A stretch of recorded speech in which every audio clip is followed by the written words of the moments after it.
Pursuit Force Extreme Justice is a vehicular combat game by Big Studios, released in the EU 986 days after the revival of a hit BBC cult classic, Doctor Who, and it's the best action... Right. No, I was going to do that voice all the way through, but that will shred my throat. It's the best action movie you'll ever play, but not necessarily the best action game. Oh, much better. Published in 2007 by Sony Computer Entertainment, Pursuit Force Extreme Justice may be best known to you by the alternative name of that game I got for free when I bought my PSPGo in 2010, which, coincidentally, is a name shared by most Storm Arctic Edge and Assassin's Creed Bloodlines. It was developed by Big Studios, a British studio based in Warwickshire, the West Midlands, which makes it all the more confusing that none of it voice actors seem to be able to do a British accent. Missions are called cases, and each case can come under a few different types. Some turret sections, which are rubbish, some walking sections, which are rubbish, some driving sections, which are alright when we're not being rubbish, and the sniping sections, which are basically turret sections, but somehow even more rubbish. This series is called Does It Hold Up, and I think I've already shown my cars a bit early here. Each case type also has subdivisions. For example, turret sections can either be protecting yourself as you escape, protecting yourself and someone else whilst you and someone else escapes, or eliminating enemies whilst protecting yourself as you travel to the end of the level. So pretty much the same as the first type, except you need to kill a certain amount of enemies.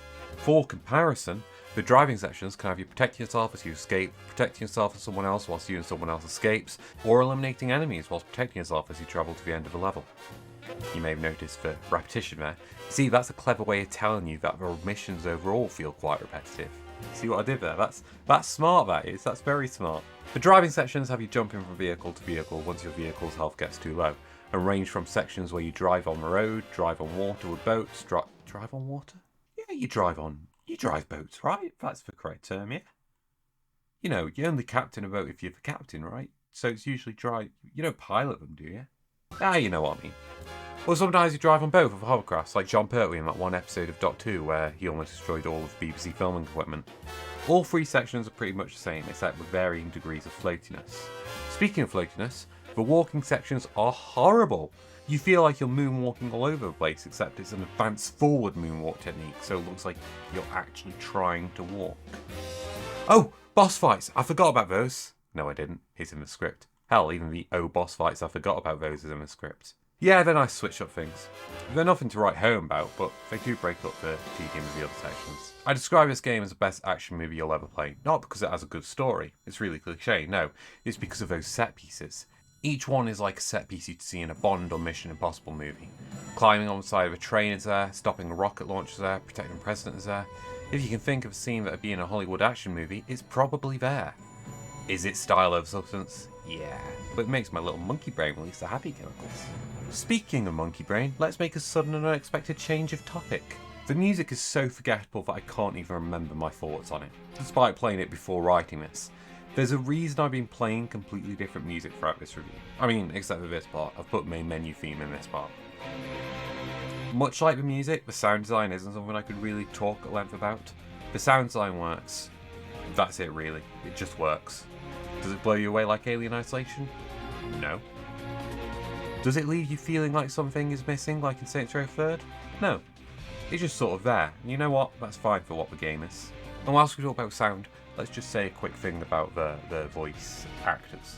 I would be very hard pressed to say that they are called voice talent, because they are terrible. Let's be a bit less negative now though, because we're on to the art design, and the art design is beautiful. It's bright and colourful, which helps reflect the over-the-top action-packed Saturday morning cartoon world we're situated in. The cars and gangs all have their own unique designs, which all look fairly cool. Union Jack is green, white and orange for whatever reason, so it loses points there, but it's mainly on point. Right, ease of access part of video now. This is just part of video that always just ends with me saying emulate it in a way that makes me legally in the clear. So, just emulate it, but at the same time don't break the law. The controls! When it comes to controls, they're unpleasant. They're floaty and the PSP didn't have a right analog stick or L and R2 buttons, so they could do with what they had. Meaning you can't really turn the camera and the gunplay feels icky. Overall, the game doesn't hold up if you want to play it for too long, but if you get the chance to give the first few cases a try, then I'd recommend it. It's certainly a nice blast from the past, even if I wouldn't suggest playing any more than a couple of levels. You see, that's what you get on this channel, nuance. Some people could have kept this as a yes, it holds up, or no, it doesn't, but not me. I confuse people by giving a really wavy answer.